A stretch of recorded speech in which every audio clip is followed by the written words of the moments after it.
Hello guys, welcome to XM official YouTube channel in Sri Lanka. අද අපි මේ video එකෙන් කතා කරමු trade balance එක ගැන. trade balance එක රටේ ආර්ථිකයට කොහොමද බලපාන්නේ, currency එකට මොන වගේ බලපෑමක්ද ඇති කරන්නේ කියලා මේ වීඩියෝ එකෙන් කතා කරමු. macro factor එකකින් trade balance එක කොහොමද market එක බලපාන්නේ කියලා අපි කතා කරමු. trade balance එක. trade balance එක ගැන සරලව කතා කරොත් මොකද්ද මේ trade balance එක කියලා කියන්නේ? trade balance එක කියලා කියන්නේ low impact news එකක්. ජාත්‍යන්තර වෙළඳ ශේෂය කියන ආනයන සහ අපනයන අතර වෙනස තමයි මෙතනින් මනු ලබන්නේ. විතර මේ ට්‍රේඩ් බැලන්ස් කියන ඉන්ඩිකේටර් එක එහෙනම් ට්‍රේඩ් බැලන්ස් කියන නිවුස් එක ගොඩක් forex traders ලා ස්කිප් කරනවා. මොකද මේක low impact news එකක් නිසා. එහෙම අපිට මිස් කරන්න බෑ. මොකද මේ ට්‍රේඩ් බැලන්ස් කියන එක directly affect වෙන currency එකේ supply and demand එකට. මොකද එතන අපේ රටේ කරන්සි එක ඇප්‍රීෂিয়েට් වෙනවද ඩිඇප්‍රීෂিয়েට් වෙනවද කියලා බලපාන. මොකද අපි ඉම්පෝර්ට් කරන ප්‍රමාණය එක්ස්පෝර්ට් කරන ප්‍රමාණය අතර අපි වෙනස සසඳනවා. සහ ගොඩක් අය මේක මාසික රිපෝට් එකක් විදිහට බලනවා. සාමාන්‍යයෙන් මාස කිහිපයක් මේක සංසන්දනය කරලා තමයි අපි ට්‍රේඩින් බයර්ස් එක ගැන පික්චර් එකක් අපි බලා ගන්න මේක යොදා ගන්න. අපි ට්‍රේඩ් බැලන්ස් එක කියලා කියන්නේ දැනටමත් අපි දන්න එක්ස්පෝර්ට් සහ ඉම්පෝර්ට් අතර වෙනස. එතකොට අපි මේක සර්ප්ලස් සහ ඩෙෆික්ස් කියලා කතා කරනවා. ට්‍රේඩ් සර්ප්ලස් සහ ට්‍රේඩ් ඩෙෆික්ස්. ඒ කියන්නේ ට්‍රේඩ් සර්ප්ලස් කියන්නේ අතිරික්තයක්. ඩෙෆික්ස් කියන්නේ හිඟයක්. හරි. එතකොට මෙහෙම හිතන්නකෝ. අපි ට්‍රේඩ් සර්ප්ලස් එකක් කියලා කියන්නේ අපි එක්ස්පෝර්ට් කරනවා ඉම්පෝර්ට් කරනවට වඩා. හරි. උදාහරණයක් විදිහට අපි ලංකාවෙන් බඩු පිට රටට එක්ස්පෝර්ට් කරනවා. හරිද?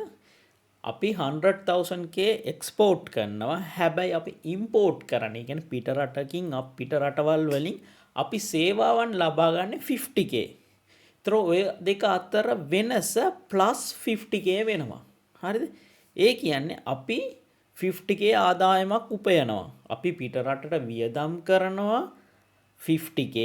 හැබැයි පිට රටින් අපිට ආදායමක් විදියට එනවා අපි දේවල් සපයලා එයාලට සේවාවන් සපයලා භාණ්ඩ හා සේවා සපයලා 100k. ওই දෙක අතර වෙනස +50k එනවා. එතකොට ඒක අපේ රටට ඉන්කම් එක. එහෙම නැත්නම් අපේ රටේ විදේශ සංචිත ප්‍රමාණය වැඩි වෙනවා. එතකොට අපේ කරන්සි එක ඇප්‍රීෂিয়েට් වෙනවා. හරි.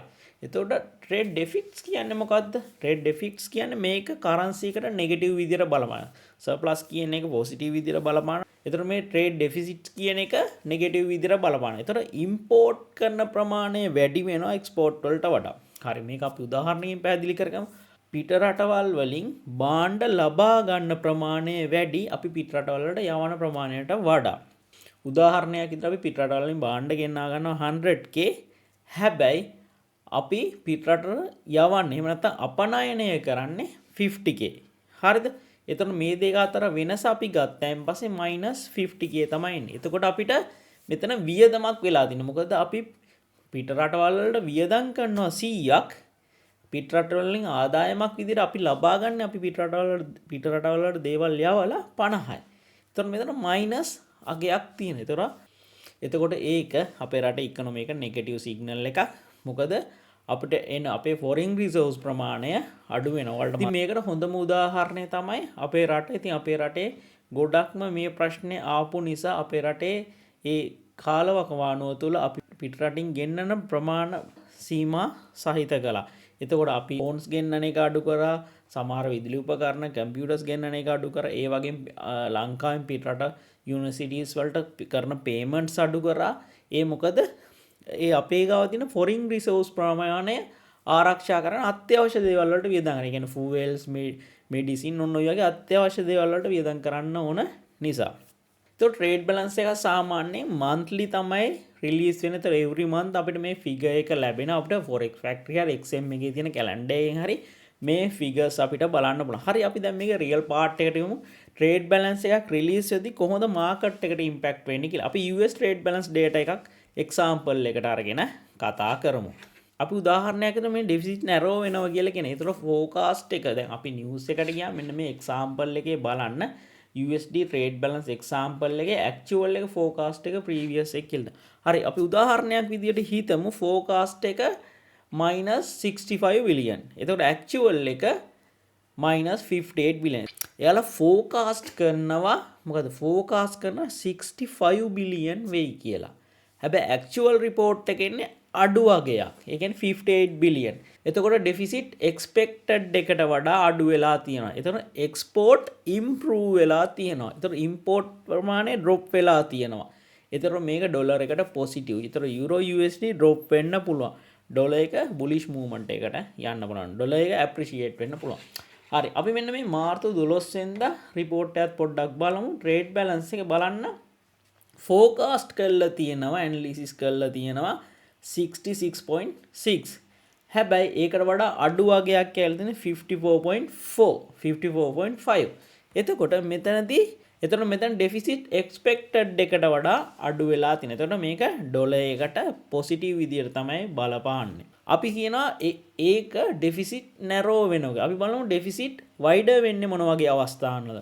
ඩෙෆිසිට් එකක් වයිඩර් වෙනවා කියලා කියන්නේ ෆෝකාස්ට් එකට වඩා ඇක්චුවල් එක වැඩි වෙනවා. උදාහරණයක් විදිහට ෆෝකාස්ට් එක 65B ඇක්චුවල් එක 74B වෙනවා. එතකොට ඩෙෆිසිට් එක එක්ස්පෙක්ටඩ් එකට වඩා වැඩි වෙනවා. මේක ඉම්පෝර්ට් සර්ජ් වෙනවා. එහෙනම් රටක් ඉම්පෝර්ට් කරන ප්‍රමාණය එක්ස්පෝර්ට් වලට වඩා වැඩි වෙනවා. මේක USD සම්බන්ධ අපි ගත්ත උදාහරණයක් එක මේක ඩොලර් වලට නෙගටිව් විදියට බලපාන. එහෙම නැත්නම් යුරෝ USD අගය ඉහළ යන ඩොලර් එක වීක් වෙන්න බලපානවා. එක්ස්පෝර්ට් වැඩිපුර තියෙන කන්ට්‍රීස් මොනවද? වල් මෙහෙම හැම එකපාරට ඔලුවට එන අයිඩියා එක තමයි ජපාන්. එහෙම නැත්නම් චයිනා. එයාලා ගොඩක් දේවල් එක්ස්පෝර්ට් කරන අනිත් රටවල් වලට. ජපාන්, ජර්මන්, චයිනා අපි ට්‍රේඩ් සර්ප්ලස් කන්ට්‍රීස් විදියට තමයි අපි පිළිගන්නේ. හරි.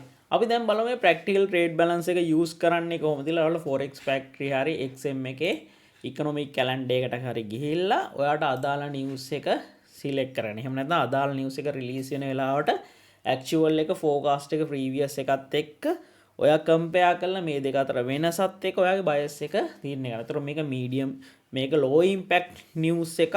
ඒතර මේක තනියම යූස් කරන්න එපා. මේක GDP එකත් සම්බන්ධව යූස් කරන අනිත් දෙයටත් බලලා යූස් කරන්න.